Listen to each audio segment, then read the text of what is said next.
Hey everybody, Randy Patterson here with Boomerocity, and in this episode we're interviewing a good friend of Boomerocity, and that is Boone Froggett of the band Otis. You can see the word behind me here. It's just like Otis from Andy Griffith and Otis in his reserve cell in the jail. Different Otis, but same spelling.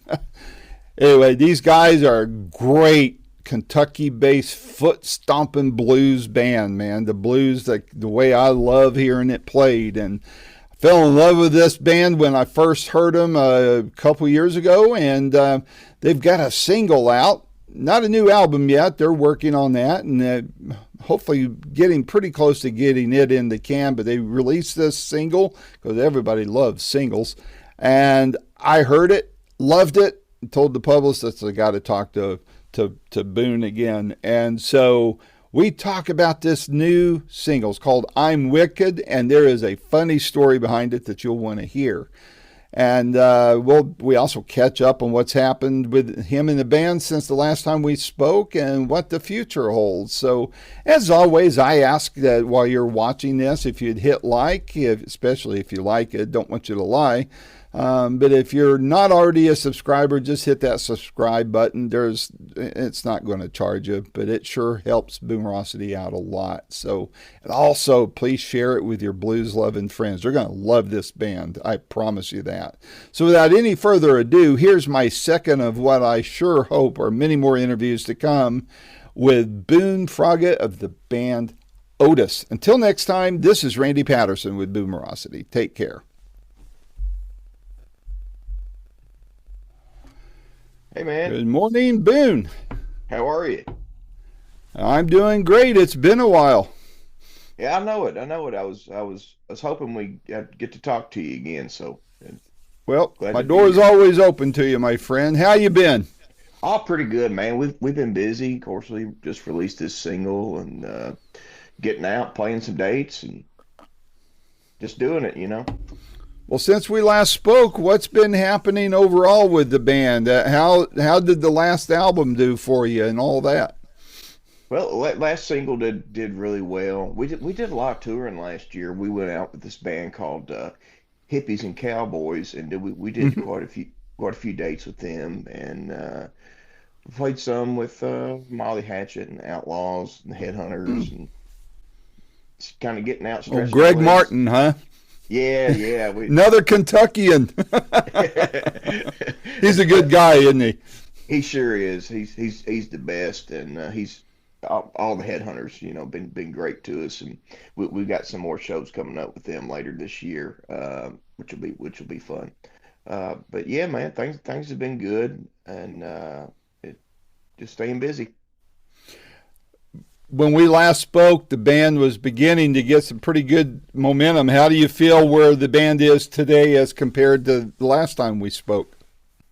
It's picking up, man. It's really just a matter of letting people kind of discover you. Once they hear us, they're in. But you know, getting to them is kind of the hard part, and you know, short attention spans and.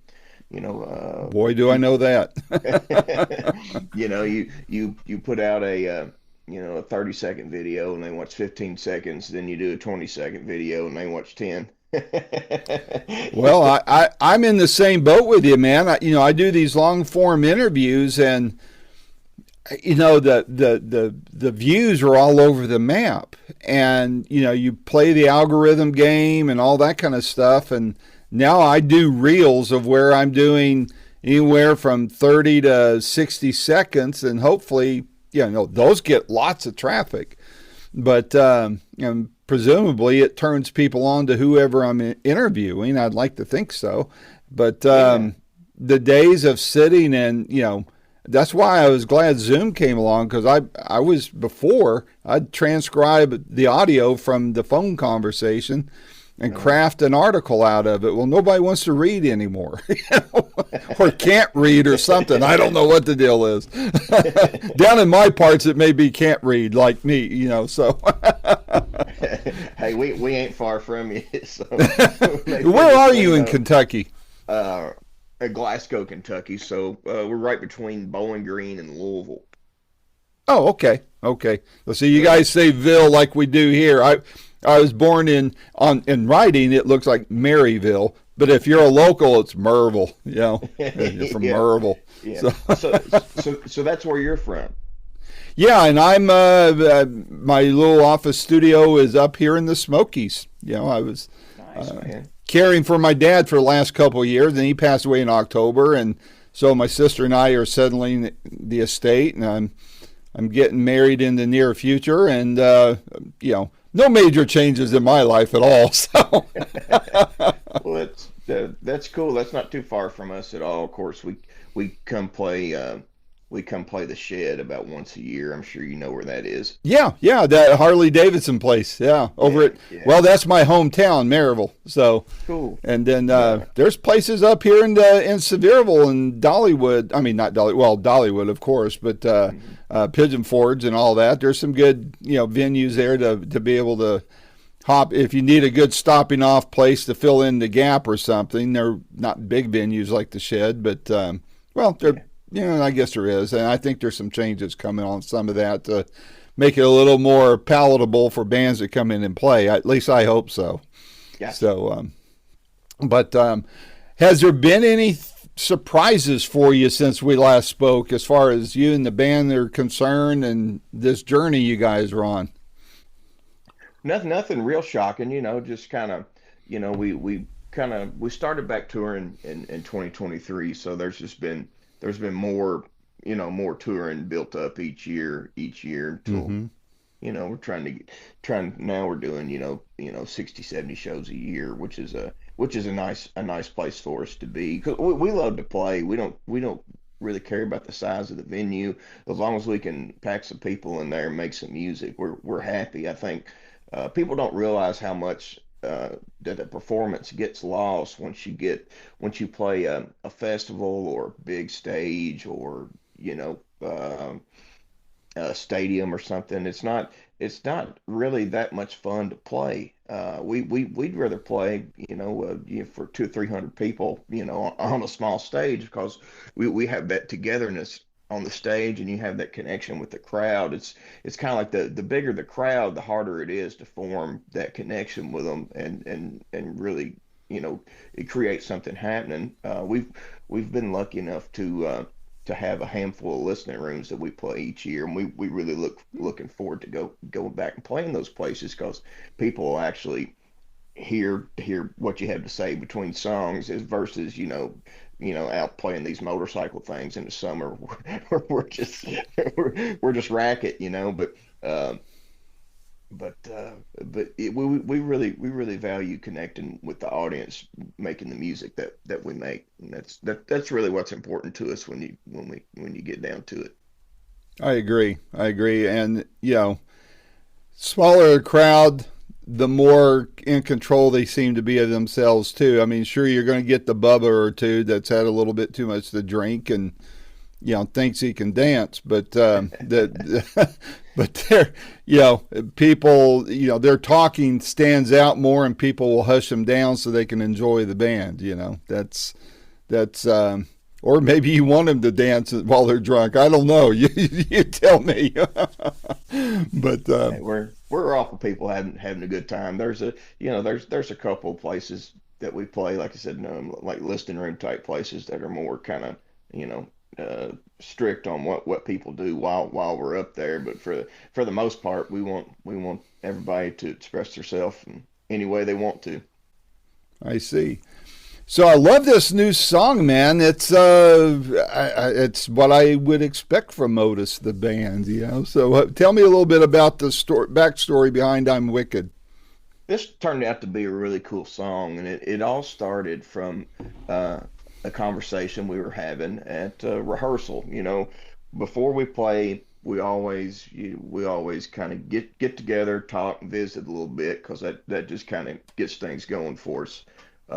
So that's what we were doing, and Alex was saying, well, our guitar player, Alex Wells, he said, well, I went to strange things happened to me. I went to a funeral of a relative, and where everybody was going through the line shaking the preacher's hand, And when it got my turn to shake his hand, he said, the preacher stopped and said, "I can't shake your hand, son. You got that evil in you." And man, we all just, we're just busting up laughing because Alex is the nicest guy, always, polite, caring, nice guy. So that So kind of I need to stop you there because we missed a key point at Black that it's there was a latency there. So uh he was going up to the preacher, and the preacher said what to him again? he said, "Son, I can't shake your hand. You've got the evil in you." It's still blacking out right when you say the key part. I can't believe it. He And said that's what again? strange. He said, "Son, I can't shake your hand. You've got the evil in you." Oh my goodness. Yeah, yeah. So that we all thought it was funny because, like I said, Alex is a really nice, caring guy, and so, but it kind of stuck with me. I was like, well, he's probably not the only person that's ever happened to. And when something does happen like that, you look for reasons why. You kind of look at yourself or your surroundings, trying to figure out what caused that to happen. So that's kind of what got the song going lyrically. Musically, we'd had the riff for a while, and we just wasn't sure what to do with it. But once I had those lyrics, everything come together really quick, and I think it's a cool song. Showcases our blues roots a little more than some of the other ones. So is it meant to be? I mean, to me, I hear the grunge and the all that stuff. Is Yeah. it meant to be playful, rebellious, tongue in cheek, or something else? You just kind of take it how you want, man. It's fun rock and roll, and just kind of takes a look at you know spirituality. And when something happens bad in life, we always look for other reasons rather than looking in the mirror. Yeah. Well, yeah. There's that. But sometimes after you've inspected the mirror long enough, you got to say, "All right, God, what else? What else are you trying to get through to me here?" There you go. I know Greg Martin is one for saying those kind of things too. He's Oh yeah.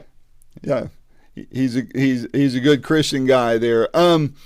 Did the song come together quick? Well, you said you had to riff for a while. Did the lyrics come together quickly, or was that kind of a wood-setting experience for you guys? The lyrics came together pretty quick. We started kind of working on it, after Alex had told me the story, and it all kind of came together pretty fast. The hardest part of that song was getting the groove right because we recorded it, totally live. So the drums, the bass, all the interaction from the band that you're hearing is actually happening, right on the floor, and we're kind of sticklers on that because we really try hard to give people the same thing that they would get if they come see us live because that's the magic of a band. All the bands we love, whether it be Humble Pie, the Allman Brothers, or Vanilla Fudge, whoever it is. What we love about it is the things that kind of magically happen between the players, and if you record a song piece by piece, one instrument at a time, you're not going to get that. Um, Right. because you kind of lose the spirit of it, and it becomes a job at that point. So we didn't, we as a band, that's something we're not, interested in doing. We want to try to capture the magic of the four of us in a room. So but that took us the longest because you got to get the timing of the drums, and Dale did a great job. You got to get the groove just right to play that kind of music, and that the verse part that where everybody's really grooving that's my favorite part of the song because it's one of the hardest things to do. You can't teach somebody how to groove, either you can or you can't. You either got it or you don't, right? That's it. That's it. There's you mentioned some of those great bands there. It brought to mind a question I didn't write down, but I'm going to ask it. Have you guys played with any of those people that you grew up loving to hear, or is there somebody in particular you would love to maybe open for, even though it would be in a bigger venue than say 300 people? Yeah, Government Mules is a really special band to all of us, and what really, really to me as well because we kind of hit a period there where we took a little hiatus. The original lineup of the band kind of fell apart. We had one guy that went to play bass for Blackstone Cherry, another guy wanted to stay home. So, and then I had thyroid cancer while all that was going on. Um, Mm. so in between that time, I had an opportunity to go see Government Mule. So John Seeley and I, the bass player, and Otis, we went to see Government Mule, and Greg had sent a pedal with me to give to Warren, so we got to go back and visit with Warren.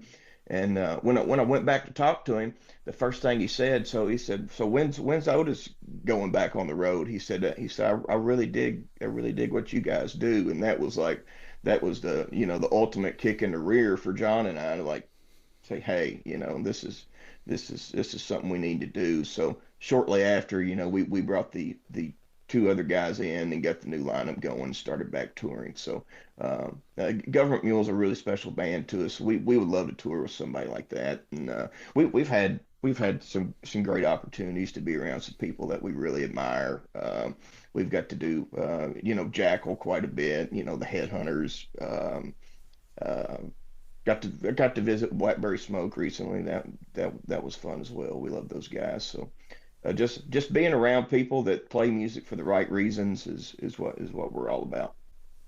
Blackberry Smoke's a regular hit at the shed in Maryville that we were just talking about. I've they're through here, and I don't know why I've never talked to those guys, and I mean, it's like there's no reason not to. I just, for whatever reason, it just hasn't either hit me at a time that they're reachable or they're not reachable or whatever. But I need to talk to those guys. I'll tell them you sent me. Do it.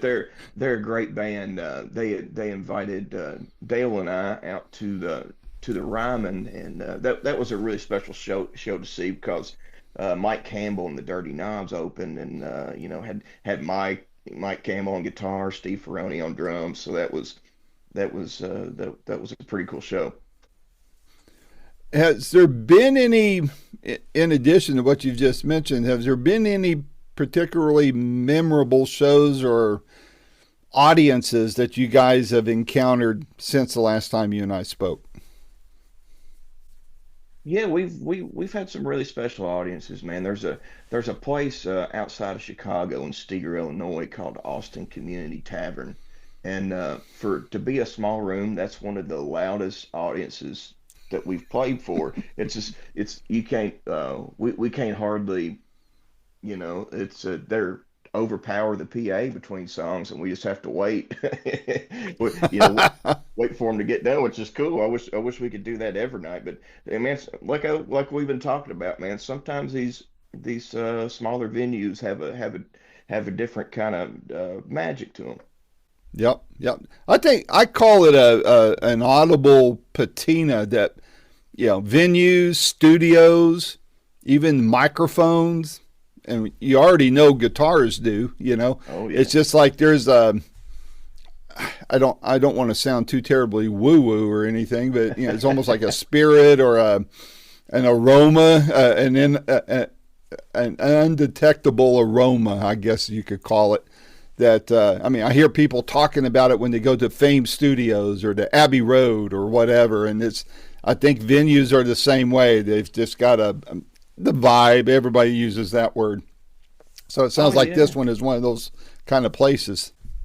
Anytime you walk in the door of a place and they say, I built this room to make music in, you know it's going to be special because there's music venues we play, and then there's bars with stages where where music is kind of the afterthought, and those places just they don't have the same spirit as the places that are made for music where the owner maybe was a musician or in the industry or whatever and just wanted to make a place where people and music can come together. There's just a big difference between those two types of venues. Yeah, yeah. My fiance and I went to see a couple guys, Doors and oh god, no, Roots and Doors is what they were called. Old style foot stomping acoustic blues and harmonica, and they were in this little venue, probably holds about 150 people, and it also is a recording studio, right, as part of the little complex there. It's P something, or it's in Greenville.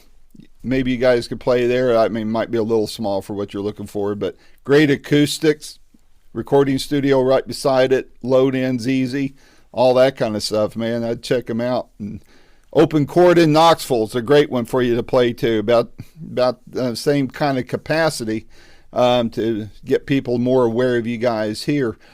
What are obviously I got to ask the question. I know the answer, but I don't know any details behind it, and that is obviously this song, "The Wicked" or "I'm Wicked," is part of a bigger project, is it not? It is. It is. We're trying to get a full length album out, and we've got several tracks. We've already finished and need to go back and do some more. But that we're kind of just in the phase of doing the behind the scenes stuff to get another deal going so we can get a full length record out there. It's just man, it's just tough to do it independently. Doing singles is about all we can handle on our own, just because you just have to. There's so much marketing you have to do now between the streaming and the socials, and it's tough to get it out there, and then you still have to find a way to get into the traditional media as well. So all those things put together, it's you gotta throw a pretty good pile of money at it to really get a song out there. Yeah, well, I mean, John's a good guy. He's good at getting the word out there, and he's in the same kind of groove as you guys are. So I think you got a Yeah. great PR guy. Record labels, gosh, I would think somebody like Mike Zito, or somebody would pick you guys up because you're right in his wheelhouse there. But these musician-owned labels are always friendlier to the artist than the suits labels are. But Yeah, man, it's a tough game. Everybody's kind of playing the singles game right now, and the album. Most we like to listen to the album format personally, so same here.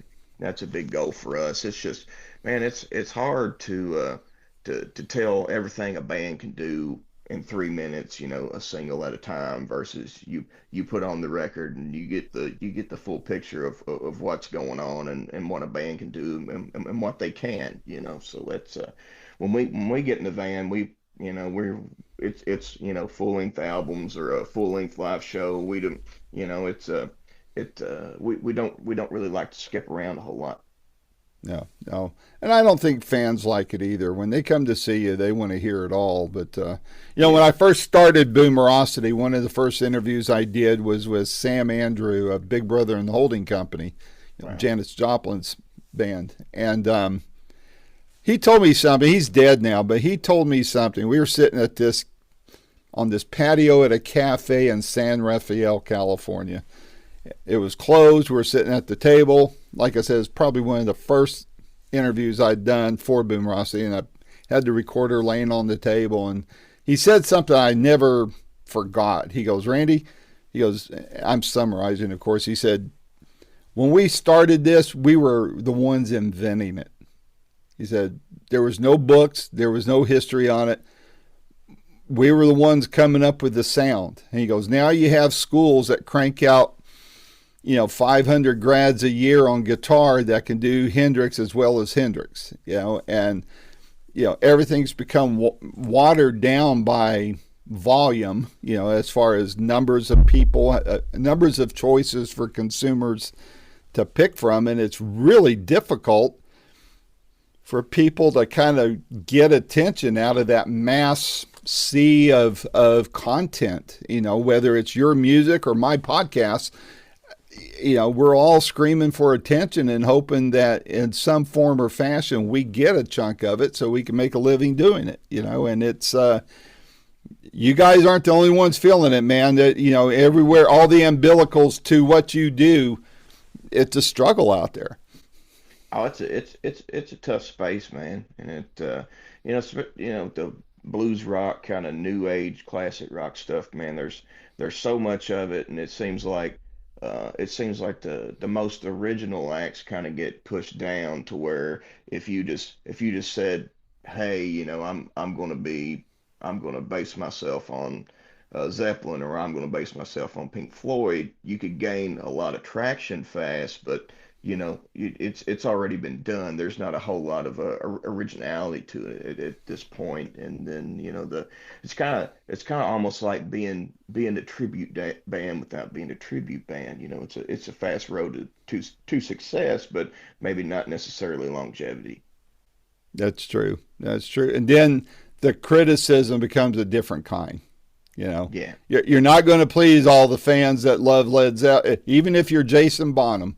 You're not going to please everybody. They're going to criticize you no matter what. So you got to follow your passion, follow your bliss, really, and be the best you can be at it. And I think you guys are pretty darn good. I think your bass, from where I sit, sounds like it's pretty solid and growing. And I just always want to do my part to help you guys out on that. I'm not Rolling Stone magazine, thank God, but I got some people's attention, and I can fill that little void in the overall wall of this market.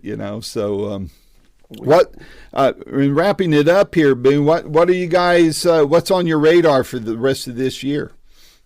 A lot of touring, releasing some more music, and hopefully getting a full length album out to people. And if when we do that, we'll be sure to come back around and talk again.